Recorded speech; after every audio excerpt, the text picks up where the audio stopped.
Hi, everyone. Welcome to Inspire to Run podcast. Today, we're sitting down with Deanna Blegg. Deanna's running career includes triathlons, trail running, adventure racing, and obstacle course racing. Deanna has two children. She's based in Australia and is the founder of Bleggmit. Welcome to the show, Deanna. Thanks so much, Richard. Thanks for having me aboard today. Yeah, I'm excited to talk to you. It's a really interesting story how we met. So, a good friend of mine who's also in the obstacle course racing realm, which is something I've been doing for a few years now, heard me kind of complaining about, oh my goodness, I'm running out in the cold and my hands are cold, and what should I do as far as gloves? She's like, you really should try these Bleggmits. And I'm like, what's that? And I got a pair, but it was at the end of the season, so I haven't tried them out yet. But I'm super excited when winter comes back around to try them. So, that's how I learned about Deanna, and I'm so excited to, connect with you here. Well, thanks so much for the opportunity. Yeah, for sure. And I think you're probably the longest distance guest that I've had on the show. I think being in Australia qualifies you for that. So that's super cool that, we're able to connect so far away. So, let's get into the conversation and just learn a little bit more about you and your, running journey. Yeah, sure. Um, I guess my runnings. I started actually as a swimmer back when I was very young. I had asthma, and back then they suggested swimming was very good for asthma. So I did start swimming, I think, when I was 6 or 7, and really loved it. And I think that was a great base for me for everything I've done in the future. It just to do sport at such a young age just builds your lung capacity, your body's ability to work, and being a swimmer as well. It's not so much stress. It is stressful for your body, which is good, but it's not so much impact, and there's a less chance of injury, especially through your growing years. So I swam probably 6 or 7 years and reached, whilst I was a good swimmer, I was never like an elite swimmer. I was good at it, but only made it to sort of state level, and it didn't really take me further. And that's when I found running. I remember in my grade 6 cross country, I hadn't done any running training, but we just did the cross country, and I won outright out of the whole school. It was a small school though. And from then I went to the zones and won in the zones, and went to the state and won in the state. So I obviously had a natural ability for running, and backed with all those years in the pool and developing strength and lung capacity, put that together, and then sort of set me in my place, I guess, for running. And through those years, I did well, and I was never the greatest runner in Australia, but I could compete at a serious level. By the time I reached 14 or 15, I started hearing of these events called aquathons. And aquathons were run, swim, run. So you run 5K, you swim, I can't even remember, about a kilometre, and then you run 5K. And that to me suited me perfectly because I was a swimmer and a runner. So I did very well in that event. And then another year or so later, I heard of triathlons. And this is back in 1984, and it was just beginning here in Australia. And I didn't have a biking background. We lived in a place called the Basin on Mountain Highway. So there was no side of the roads. It was going, it's a mountainous place where I lived. And we weren't allowed to have bikes as kids because it was too dangerous, because we had a hilly property and there was no paths. It was just hill and roads. So I liked the idea of the triathlon, but it meant getting a bike. I was 14 or 15 by then. So, my mum, obviously, when I begged her to do it, she's said, all right. And so I got on the bike and started learning to ride a bike. I did my first triathlon in 1984, and I won the women's section, and I think I was very high up placed in the men. And I guess for me as an athlete, I'm never specifically great at one event, but I'm good. I'm a good all-rounder, and that's where sort of I progressed in the triathlon field. And I raced up until the age I was about 23, represented Australia in the Commonwealth Games. But it became like triathlons when I first started. It was fun. It was a lot of people, it's all new sport, lots of energy, lots of connections. And then over the years became a bit more serious and a bit more political. And the love for me went, I lost my love for the sport and just thought, what am I doing this for? By that age, I was around 20 or 21. I'd done it for a few years by then at a very competitive level. And I sort of just went, up, that's it, I'm done. So I dropped that and then took up more adventure sports. So there was, back in the 1990s now, there were mountain bikes around and no suspension. They were just fully rigid bikes. So I played around on the mountain bikes, did some lots of outdoor adventure sports as opposed to the strict regime of triathlon training. From there, when I was about 23, I left and travelled the world for a couple of years and came back, and I was a bit of a mess when I came back. I'd gone through a few traumatic, I guess, experiences when I was traveling, and I arrived back home when I was 25 and a half and had to rebuild my life and rebuild my health. And, I didn't think I would ever reconnect with sport again. But due to, time passed, and like fast forward, I guess another 10 or 15 years, like there was a whole chunk in my life where sport wasn't even a part of my life. And I rediscovered it again in my late 30s when I saw a sign for an adventure race. And I'm like, this got my instantly excited.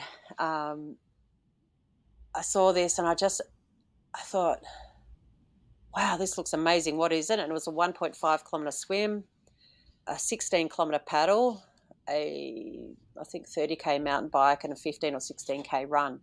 And it's just like my life, it just hit me. I couldn't stop thinking about this event, and it just rekindled an energy that I'd lost and that I thought I'd never find again. And like every day, whenever I thought about this event, I got this rush of adrenaline through my body. And I thought to myself, I can win this. I didn't have a paddling at that stage, like a surf ski paddling background, but, it's one of those things you don't have, you sort of learn to do.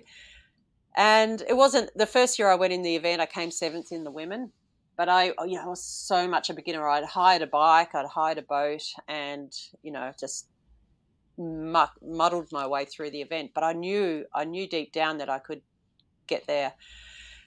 Fast forward another year and I did the event again and I won it. And then I sort of just went, I was 38, 39, and I just went on this, like my body was at this peak level fitness.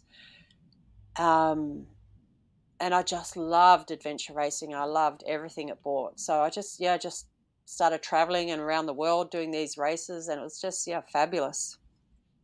I appreciate you sharing that. And I'm really curious about, what reconnected you to sports because, we find that happens quite often where, if we were athletic or in sports early on, we take a break for one reason or another and something draws us back. Yes. So, I'm very curious about, what was happening in your life or what were you thinking about where you saw that race and it instantly had a connection? Because I'm assuming that those races and sports have been there the whole time, but it must have been something that you were thinking about or going through that made, I guess made you more aware of that race.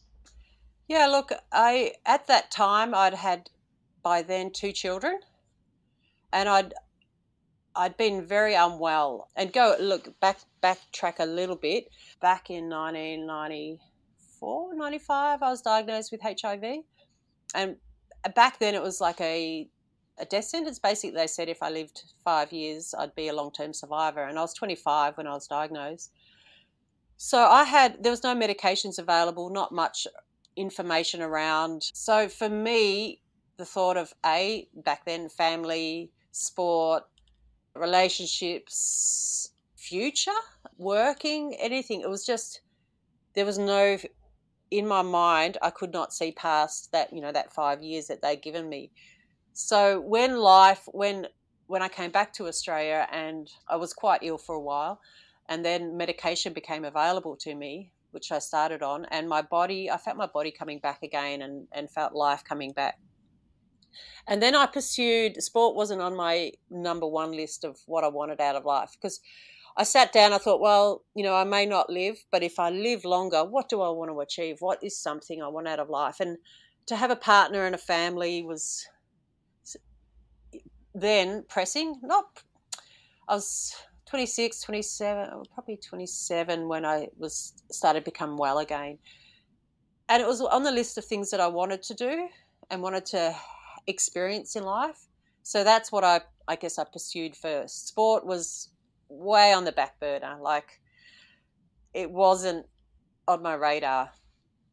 So I did that. I, found a partner, we had family, and that sort of part of my life happened. Then I thought I was a little bit invincible, and I came off my HIV medication. And I wasn't invincible, and I went downhill really fast and ended up in hospital again with an AIDS-defining illness.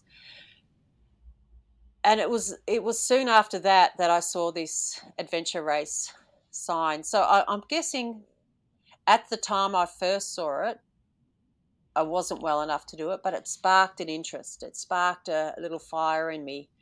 And I guess through my life, whenever I've been in a dark place or a place of sadness or a place of feeling of helplessness, I've always pinpointed on something in the future, or something that a little light of help or a spark of help, or something that I could say to myself, like, I'm feeling really bad now, or life isn't good now, but I can see there's something in the future I can pinpoint to. And I think that's probably was what that motivation was. I was in a dark place. My kids had seen me very unwell in hospital. They were too young to disclose to, and for them to fully understand actually what was wrong with me. So they were very scared because, their mum's in hospital and not doing well. So it was my pinpoint, something I could look forward to, something I could focus on, and something that could pull me out of, I guess, the darkness. Even though I wasn't in a depressive state, it's a scary space to be on that borderline of well and unwell, and life and death, I guess. I appreciate you sharing that. I appreciate you sharing that part of your life and your story. And what you said is really insightful about, looking forward or having something to look forward to and having that hope. Yep.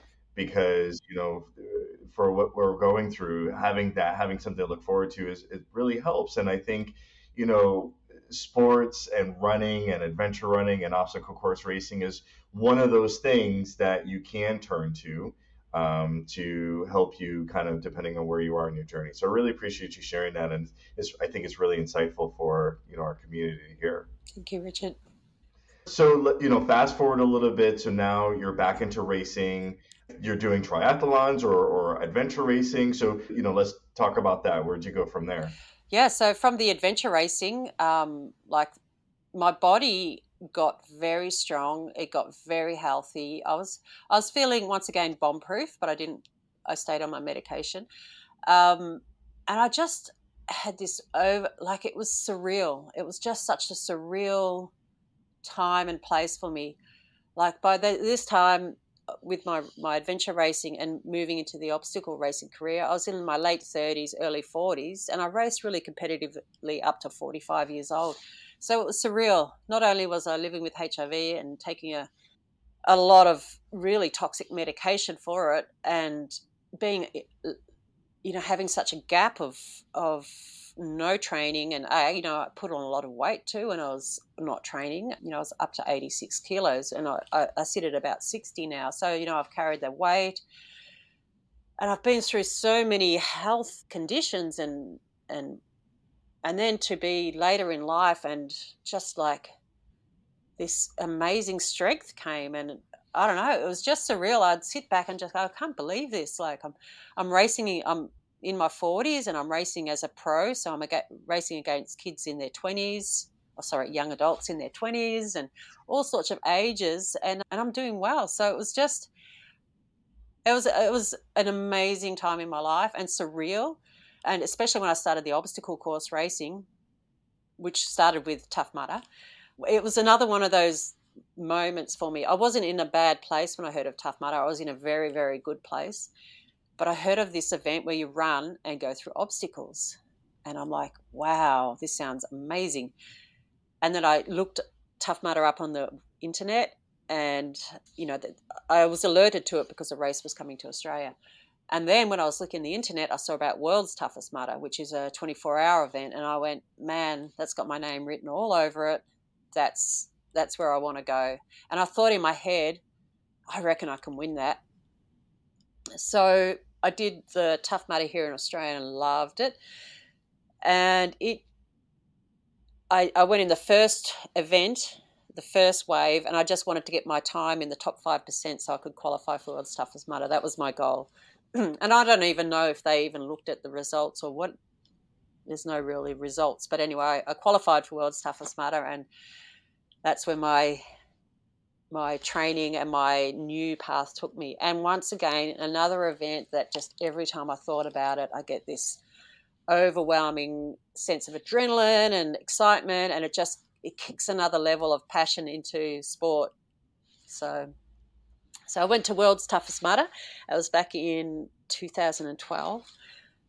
A long time ago now. And it was Englishtown, New Jersey. I think they were 5 mile. They were big laps, and it was very cold. And this is where Bleggmits came. So for me and for that race, I knew I could go 24 hours, no problem. I knew I could run for 24 hours, no problem, because adventure racing, you can race up to 10 days. So, or, there's 48-hour races where you go 48 hours, no stopping. So 24 hours is no problem.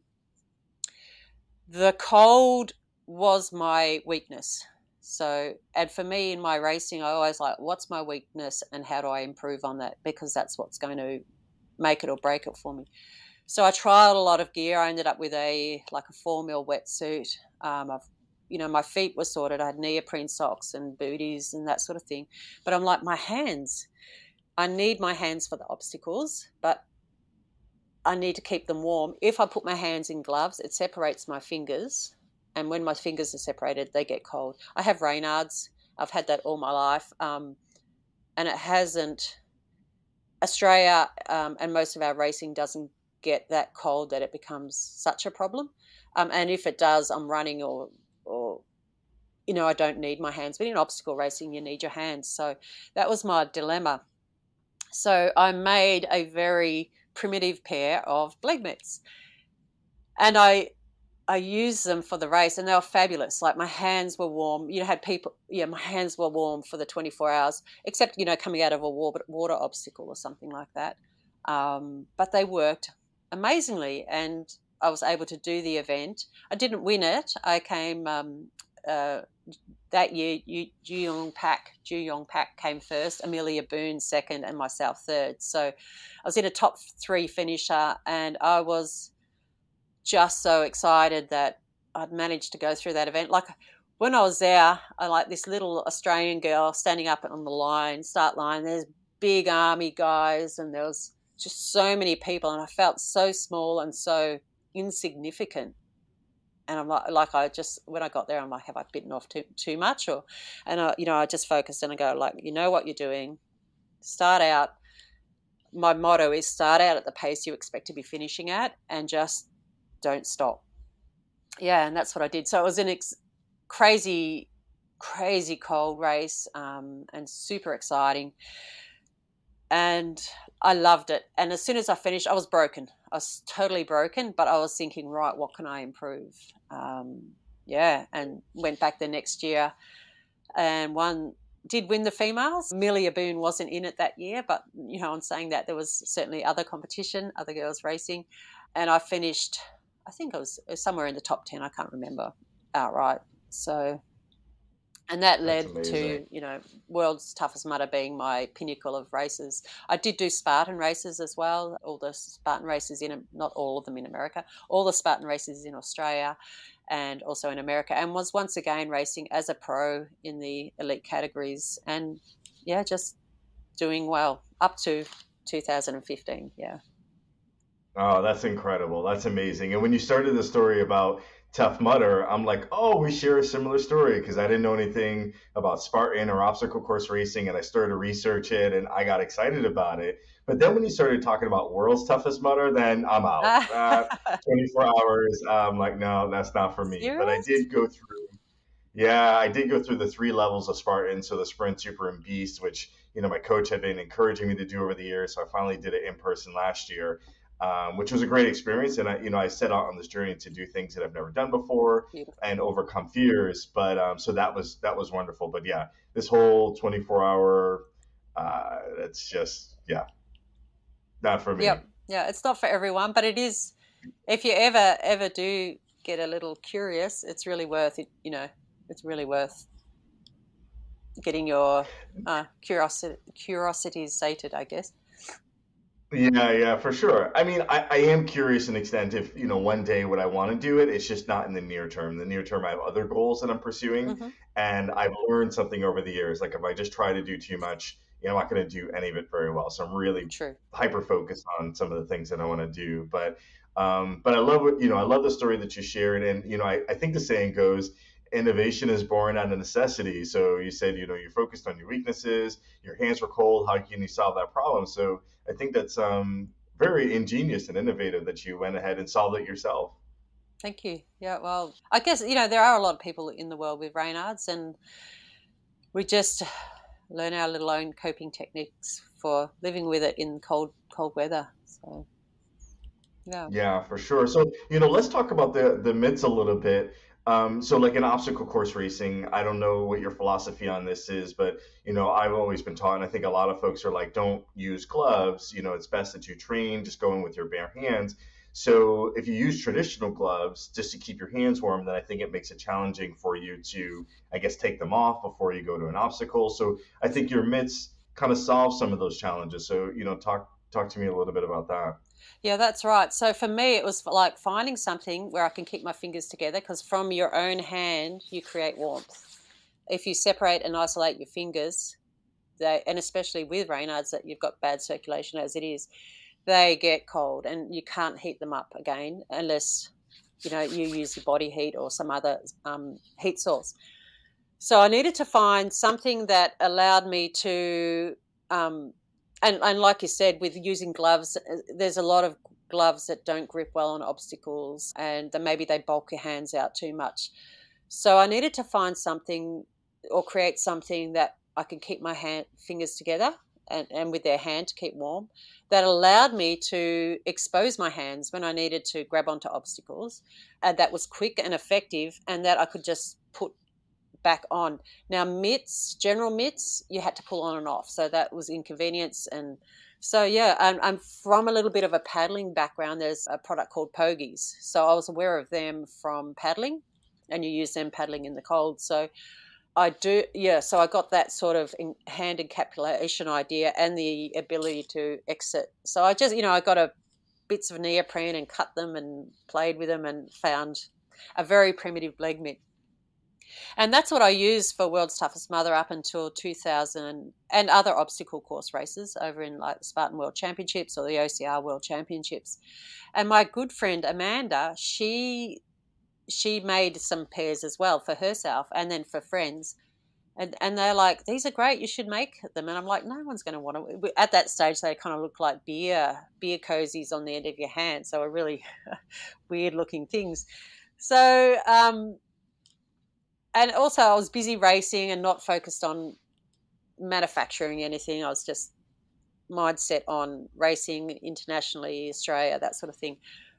In 2015, I started becoming a little bit, I felt my body wasn't working properly. It felt to me everything hurt, and that's the only way I could describe it. Normally when I run, I love running. It's my go-to. I love going anywhere in the world with a pair of shoes, putting my shoes on and running, and just waking up. If I'm in a village, and you get up early, you see the village coming to life. If you're in the bush, you get up early and you see the bush coming to life. It's just, for me, a lot of peace. I find a lot of peace and connection with running. Anyway, 2015, running hurt. Like jogging hurt, running hard work. When I hurt, when I raced, I only had one gear. I couldn't, go faster or slower, or I could go slower, I guess. But normally when I race at my race pace. But if I need to pull, I can get, I've got more gears. I can move up and down from that race pace. There was nothing, and I didn't know what was wrong. I just knew something was wrong. Anyway, so it turns out, and one of the things I knew about, it's called a fibroid growing in my uterus, and it grew to the size of a small melon. So it was 1.6 kilo, which is, I don't know what that is in pounds, to nearly 3 pounds, I guess. And by the time I had it removed, I looked like a woman that was 20 weeks pregnant. And the size of my uterus was that of someone at 20 weeks pregnant. So that had been draining my body, and I was anemic. So that answered sort of that side of things. So I had that all removed, a radical abdominal hysterectomy in early 2016. And when I was in recovery from that, my friend Amanda said, well, we've got time on our hands now. Let's make these mitts. So we sat down and we started making Bleggmits. And, with our machine and some neoprene, and sort of went through a few design ideas, and what we designed then is very different to what we have now. But they worked. We got them out on the market, and they, were I guess people heard of them, and they started selling really well. Then after a while, we're like, we can make some improvements on these. So let's put it out to people that have bought them and are using them, and let's get some feedback. So one of them was drainage, because we had no drainage holes in them at that stage. So if you went through water or mud pits or anything like that, they would sort of not drain well, and they'd get a bit heavy. So we popped drainage holes in them. We popped, people wanted to be able to see their watch, which makes sense. So we popped a watch hole in them, and we designed a different hand, how you pop your hands out for obstacles. So originally it was like out the side, and now we made them so it sort of flips out the top. So we put them, we got the feedback. We got our sewing machine out again and put some ideas together. And next we have the Bleggmit, and we have 2 levels now. So Bleggmit Extreme and Bleggmit Light, and then depending on how much you feel the cold as to what product you need, or how cold is the event that you're going to as to what product. So, yeah. All right. I love it. I love it. Well, I have the later ones that you mentioned where it kind of folds back a little bit, and I'm super excited to try those out. But I love the innovation that you put into it and how you're really helping the running community. And so that's really wonderful. So, what's next for you as an athlete, and what's next for Bleggmit? Okay, for me, I've once again had a little bit of a back step. I've been keeping fit, but I've had a back step from racing, and it's due to, COVID sort of, I guess, started that. We were all locked down, and then I was living in Melbourne through COVID and kind of got sick of we were the most locked down city in the world. And that doesn't sit with me too well. So I moved out of Melbourne, sold the business I was in at the time, and built a tiny home out in the country, and I guess that's taken nearly 2 years, and I've put my spare time into building and creating my new home. So that's been great, but my sport's been a sacrifice. However, and I know this has been happening in America for a while, is I've heard of High Rocks. And it's finally coming to Australia. So, that little spark that I talk about, that an event just captures me and I get this adrenaline rush? High Rocks has done it. So High Rocks is, I think, 8 stations, and between each, like 8, it could be a sled drag, a sled push, rower, lunges with sandbags, all that sort of stuff. But in between each station, you've got a kilometre run. It's got run in it. It's got my name in it. So I did CrossFit for a while, but I was kind of frustrated. Like, I love CrossFit, but I was frustrated with it because most of the events were focused at short, sharp. There's been not much running or that longer sort of stuff in it. And as an endurance athlete, I'm not a short, sharp person, So whilst I did okay in CrossFit, I never could excel because probably I was trying to do too many things at the same time. Anyway, for me, the High Rocks suits me perfectly. You've got your short, sharp fatigue things, and then you back it up with a run. And then short, sharp, and then back it up in a run. So in August, 26th of August, it's happening here in Melbourne. And guess what? I've entered pro. So All right. well, look, I'm 50. What am I now? 54. So I'm like, I could do my age group, but I could do my age group any year. And this is like, I don't know. I'm just excited, and I just thought, well, I'm going to go in the pros. And I know there's lots of good people here in Australia that do CrossFit and then good runners. You know, this High Rocks event attracts runners because it's got a lot of running in it, but it attracts CrossFitters and it attracts all sorts of athletes from all such different walks of life. So I just thought, stuff it. I can do my age group any year. I'm just going to enter pro and just see how it goes. So I'm super excited. It's done it again. Like it seems in my life that like I sort of plateau. I find a spot where I'm just moving along, and then something picks up my adrenaline or my level for excitement, and I fine tune and I focus, and that's where I'm at the moment. So it's a few, probably 6 weeks out from it, and Okay. Good luck. yeah, thank you. I'm very, very excited about it, and yeah, that's where I'm going. And for Bleggmit, I've since reached out and got some more feedback, so I will be making some more changes to the mitt. Yep, but up until August, my mind's on other things. Love it, love it. Well, definitely looking forward to that, and congratulations on your success.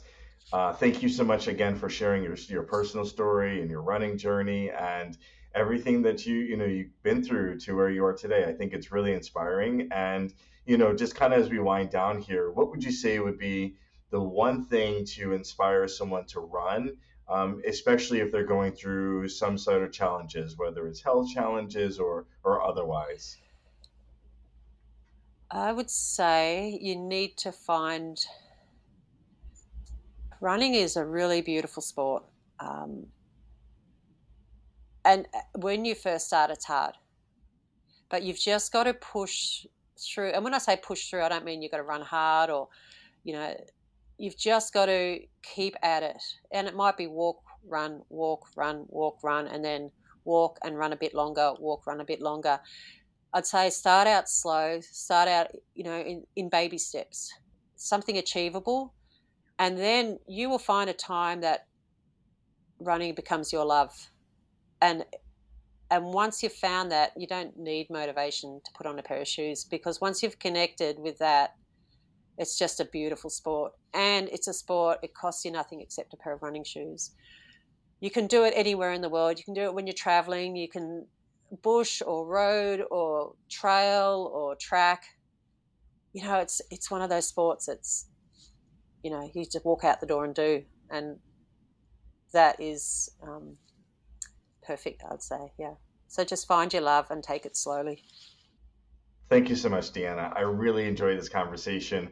How can our listeners find you and follow you online? Well, you can find us on bleggmit.com.